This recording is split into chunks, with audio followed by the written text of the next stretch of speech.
ஒரு மகிழ்ச்சியான செய்தி. இதயம் நல்லெண்ணெயின் விலை லிட்டருக்கு ரூபாய் 105 குறைஞ்சிருக்கு. செப்டம்பர் 2023ல 1 லிட்டர் இதயம் நல்லெண்ணெயின் அதிகபட்ச விலை ரூபாய் 503. ஆனா இப்ப 1 லிட்டர் இதயம் நல்லெண்ணெயின் விலை ரூபாய் 398 மட்டும்தான் தமிழ்நாட்டுல. அப்ப இனிமே எல்லாரும் இதயம் நல்லெண்ணெய் வாங்கலாம் இல்ல? மலேசியாவின் கோலாலம்பூர் விமான நிலையத்தில் இருந்து சென்னை சர்வதேச விமான நிலையத்துக்கு கடத்தப்பட்ட 8 அயல்நாட்டு குரங்குகள் மற்றும் புனுகு பூனைகள் பறிமுதல். இதில் 2 விலங்குகள் இறந்த நிலையில் மீட்பு. இந்த கடத்தலில் தொடர்புடைய 2 கைது செய்யப்பட்டு நீதிமன்ற காவலில் அடைப்பு. திருவள்ளூர் மாவட்டம் திருப்பாச்சூரில் துணை முதல்வர் உதயநிதியை வரவேற்க வைக்கப்பட்ட கட் அவுட் பலத்த காற்று வீசியதால் கீழே சரிந்து ஆட்டோ மீது விழுந்த பகீர் காட்சிகள் வெளியாகி பரபரப்பு. எண்ணெய் வயல்கள் ஒழுங்குமுறை மற்றும் மேம்பாட்டு திருத்தச் சட்ட மசோதாவை பெட்ரோலிய மற்றும் இயற்கை வளங்கள் துறை அமைச்சர் ஹர்தீப் சிங் புரி தாக்கல் செய்தார். இதன் மூலம் இந்தியாவில் எண்ணெய் வயல்களை மேம்படுத்த புதிய ஒழுங்குமுறை கட்டமைப்புகள் வகுக்கப்படும் என தகவல். டெல்லியில் மத்திய நிதியமைச்சர் நிர்மலா சீதாராமனுடன் கேரள ஆளுநர் மற்றும் முதல்வர் சந்திப்பு. மும்மொழி கொள்கையில் திமுக இரட்டை வேடம் போடுகிறது. தேசிய கல்விக் கொள்கையின் பல அம்சங்களை தமிழக அரசு செயல்படுத்தி இருக்கிறது என பாமக தலைவர் அன்புமணி விமர்சனம். தொகுதி மறுவரையறை குறித்து தென் மாநிலங்களின் அனைத்து கட்சி தலைவர்கள் கூட்டத்திற்கு கர்நாடக முதல்வர் சித்தராமையாவுக்கு அழைப்பு. தமிழக வனத்துறை அமைச்சர் பொன்முடி நேரில் சந்தித்து அழைப்பு விடுத்தார். தமிழக முதல்வர் ஸ்டாலினின் வருகையையொட்டி திருவள்ளூர் தாலுகாவில் பள்ளிகளுக்கு இன்று பிற்பகல் 3 மணிக்கு மேல் விடுமுறை அளித்து மாவட்ட ஆட்சியர் பிரதாப் உத்தரவிடப்பட்டது.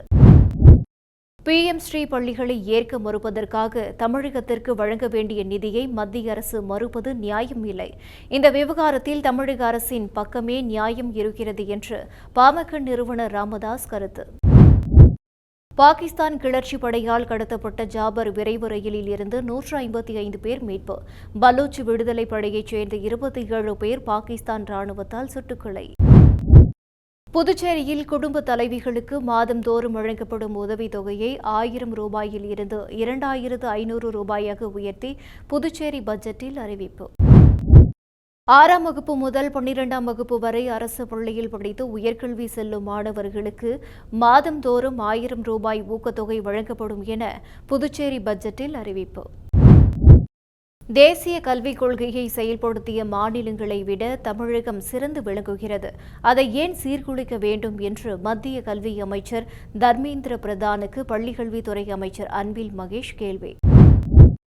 கனமழை காரணமாக மலை ரயில் பாதையில் பாறை உருண்டு விழுந்ததால் தண்டவாளம் சேதமானதை அடுத்து மேட்டுப்பாளையம் உதகைமலை ரயில் சேவை இன்று ரத்து. உலகின் மிகப்பெரிய கால்பந்து மைதானத்தை அமைக்க மான்செஸ்டர் யுனைடெட் ஃபுட்பால் கிளப் திட்டம். இங்கிலாந்தில் 1 லட்சம் ரசிகர்கள் அமரும் வகையில் 20,000 கோடி ரூபாய் செலவில் புதிய கால்பந்து மைதானம் அமைய உள்ளது. PM ஸ்ரீ பள்ளிகள் குறித்த விவகாரத்தில் குழுவின் பரிந்துரையை ஏற்போம் என்றுதான் தமிழக அரசு கூறியிருந்தது. மும்மொழி கொள்கை தேசிய கல்விக் கொள்கையை ஏற்பதாக எங்கும் குறிப்பிடவில்லை என்று மத்திய கல்வி அமைச்சர் தர்மேந்திர பிரதானுக்கு திமுக MP கனிமொழி பதில். இளம் வயதினரின் திடீர் மரணத்திற்கு கொரோனா தடுப்பூசி காரணமா என்று திமுக MP கனிமொழி சோமுவின் கேள்விக்கு இளம் வயதினரின் இறப்புக்கு கொரோனா தடுப்பூசி காரணம் அல்ல எனவும் 2 தவணை தடுப்பூசி செலுத்தியிருந்தால் மரண வாய்ப்பு குறைவு என்றும் மத்திய இணையமைச்சர் பிரதாப் ராவ் ஜாதவ் தகவல். நடிகை சௌந்தர்யா மரணத்தில் நடிகர் மோகன் பாபுவுக்கு தொடர்புள்ளதாக தகவல் பரவிய நிலையில் சௌந்தர்யா மரணத்தில் மோகன் பாபுவுக்கு தொடர்பில்லை எனவும் மோகன் பாபு தங்கள் நிலம் எதையும் ஆக்கிரமிக்கவில்லை என்றும் சௌந்தர்யாவின் கணவர் ரகு விளக்கம். தமிழ்நாட்டின் அடுத்த தலைவர் யார் என்பதில் துணை முதல்வர் உதயநிதிக்கும் தமிழக வெற்றிக் கழக தலைவர் விஜய்க்கும் இடையே போட்டி நிலவுவதாக மத்திய கல்வித்துறை இணையமைச்சர் சுகந்தா மஜும்தார் கருத்து. சென்னை அசோக் நகரில் உள்ள ஹரிஹந்த் இந்திய லிமிடெட் என்ற நிறுவனத்திற்கு சொந்தமான இடங்களிலும் வேப்பேரியில் உள்ள பைனான்சியர் மோகன்குமார் என்பவரது வீட்டிலும் அமலாக்கத்துறை சோதனை. நெஞ்சுவலி காரணமாக டில்லி எய்ம்ஸ் மருத்துவமனையில் சிகிச்சை பெற்று வந்த துணை குடியரசுத் தலைவர் ஜெகதீப் தன்கர் வீடு திரும்பினார். ஐயப்ப சுவாமி குறித்து அவதூறு பாடல் பாடிய இசைவாணிக்கு எதிராக அவதூறு பரப்பிய வழக்கில் கைது செய்யப்பட்ட 3 பேருக்கு ஜாமீன் வழங்கி சென்னை உயர்நீதிமன்றம் உத்தரவு. கன்னியாகுமரியில் குப்பைகளை சேகரிக்க ஒரு குப்பை தொட்டி கூட அமைக்கவில்லை என்று தொடரப்பட்ட வழக்கில் கன்னியாகுமரி மாவட்ட ஆட்சியர், தமிழக அரசின் நகராட்சி நிர்வாகத்துறை இயக்குநர், நகராட்சி நிர்வாகத்துறை திருநெல்வேலி மண்டல இயக்குநர் ஆகியோர் அறிக்கை தாக்கல் செய்ய மாநில மனித உரிமை ஆணையம் உத்தரவு. திண்டுக்கல் மாவட்டம் மத்தலகுண்டு அருகே லட்சுமிபுரம் பகுதியில் அமைக்கப்பட்ட சுங்கச்சாவடியை அடித்து நொறுக்கி அப்பகுதி மக்கள் போராட்டத்தில் ஈடுபட்டதால் பரபரப்பு.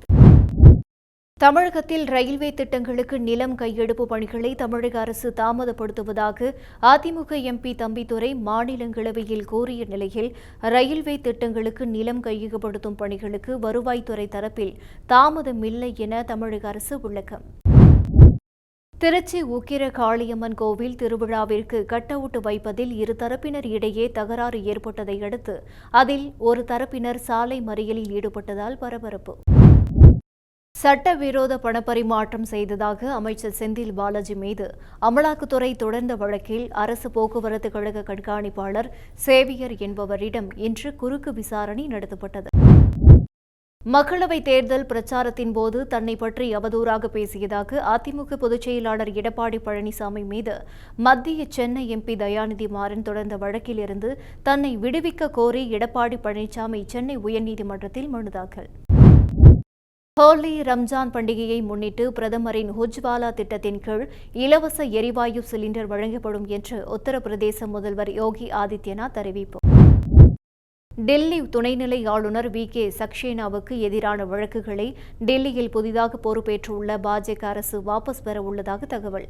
இந்த வழக்குகள் முன்பு இருந்த ஆம் ஆத்மி அரசால் தொடரப்பட்டன. ஒடிசாவின் கஞ்சம் மாவட்டத்தில் ஆற்றின் முகத்துவாரம் தோண்டப்பட்ட விவகாரத்தில் 2 கிராமங்களுக்கு இடையே வெடித்த மோதலில் 40 பேர் போலீசாரால் கைது. புதுடில்லியின் ஏஜிஆர் காலனி அருகே உள்ள குடிசை பகுதியில் ஏற்பட்ட தீ விபத்தில் உயிரிழந்தவர்களின் குடும்பத்தினரை சந்தித்து முதல்வர் ரேகா குப்தா ஆறுதல் கூறி 10 லட்சம் ரூபாய் நிவாரணம் அறிவித்தார். கன்னியாகுமரி மாவட்டம் திருப்பரப்பு பகுதியில் யானை மீது மதுபோதையில் தூங்கிய பாகனை கண்டு பொதுமக்கள் அதிர்ச்சி. தகவல் அறிந்து விரைந்த போலீசார் பாகனை எழுப்பி விசாரணை. அமெரிக்காவில் தொழிலதிபர் எலான் மஸ்கிற்கு எதிரான போராட்டம் தீவிரமடைந்துள்ளதை அடுத்து அங்கு டெஸ்லா நிறுவனத்தின் பங்குகள் 15% சரிவு. திங்கட்கிழமை மட்டும் எலான் மஸ்கிற்கு சுமார் 2.5 லட்சம் கோடி ரூபாய் இழப்பு. தாய்லாந்து மியான்மர் எல்லையில் ஆன்லைன் மோசடி மையங்களில் சிக்கிய சுமார் 549 இந்தியர்கள் மீட்பு. மத்திய உள்துறை அமைச்சர் அமித்ஷா மார்ச் 14ஆம் தேதி 3 நாட்கள் பயணமாக அசாம் செல்கிறார். மார்ச் 15ஆம் தேதி டெர்கானில் போலீஸ் பயிற்சி மையத்தை திறந்து வைக்கிறார். ஐசிசி ஒருநாள் கிரிக்கெட் தரவரிசையில் ரோஹித் சர்மா 3வது இடத்திற்கு முன்னேற்றம். விராட் கோலி 4வது இடத்திலிருந்து 5வது இடத்திற்கு பின்னடைவு. இன்டர்நேஷனல் மாஸ்டர் லீக் கிரிக்கெட் தொடரில் இந்தியா, இலங்கை, மேற்கு இந்திய தீவுகள், ஆஸ்திரேலியா ஆகிய 4 அணிகள் அரையிறுதிக்கு முன்னேற்றம். நாகையில் இருந்து வெளிநாடுகளுக்கு சரக்கு கப்பல் போக்குவரத்தை தொடங்க வேண்டும் என மக்களவையில் இந்திய கம்யூனிஸ்ட் எம்பி வி. செல்வராஜ் வலியுறுத்தல். விழுப்புரம், கடலூர், திருச்சி வழியாக சென்னை, ராமேஸ்வரம் இடையே வந்தே பாரத் ரயிலை இயக்க வேண்டும் என்று மக்களவையில் காங்கிரஸ் எம்பி விஷ்ணு பிரசாத் வலியுறுத்தல். சட்டவிரோதமாக 56 மனித சிறுநீரகங்களை பெற்று அதை விற்பனை செய்து கஜகஸ்தானில் சிறை தண்டனை பெற்ற உக்ரைன் நாட்டைச் சேர்ந்த பெண் போலந்தில் கைது. அதீத உணவுகளை சாப்பிட்டு அதை டிக்டாக் செயலில் வீடியோவாக வெளியிட்டு பிரபலமடைந்த துருக்கியைச் சேர்ந்த 24 வயது இளைஞர் உடல் பருமனால் மரணம். மும்மொழி கொள்கை குறித்து அரசு பள்ளி மாணவர்களிடம் வாக்கெடுப்பு நடத்த வேண்டும். அண்ணா இருந்திருந்தால் மும்மொழி கொள்கையை ஆதரித்திருப்பார் என்று அமமுக பொதுச் செயலாளர் டிடிவி தினகரன் கருத்து. வீரப்பன் தேடுதல் வேட்டையில் அதிரடி படையால் பாதிக்கப்பட்ட மக்களுக்கு வழங்க வேண்டிய பாக்கி இழப்பீட்டுத் தொகையை 3 வாரங்களில் வழங்கும்படி தமிழக அரசுக்கு சென்னை உயர்நீதிமன்றம் உத்தரவு. தூத்துக்குடி மாவட்டம் ஸ்ரீ வைகுண்டம் பகுதியில் 11ஆம் வகுப்பு மாணவர் அரிவாளால் வெட்டப்பட்ட சம்பவத்தின் எதிரொலியாக அங்குள்ள பள்ளியில் இருந்த ஜாதிய அடையாளங்கள் மாவட்ட ஆட்சியர் மற்றும் எஸ்பி முன்னிலையில் அழிப்பு.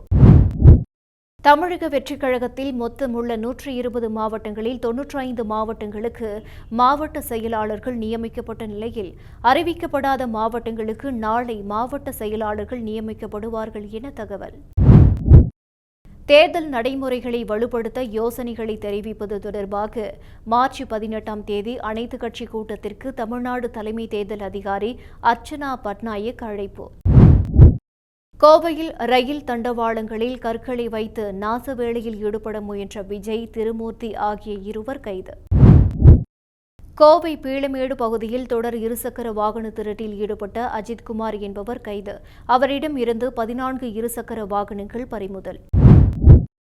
அமெரிக்க விண்வெளி நிறுவனமான ஸ்பேஸ் எக்ஸுக்கு சொந்தமான ஸ்டார்லிங்க் செயற்கைக்கோள் தொலைத்தொடர்பு சேவைகளை வழங்கி வரும் நிலையில் இந்த நிறுவனத்துடன் இந்தியாவின் ஏர்டெல், ஜியோ ஆகிய 2 நிறுவனங்களும் ஒப்பந்தம்.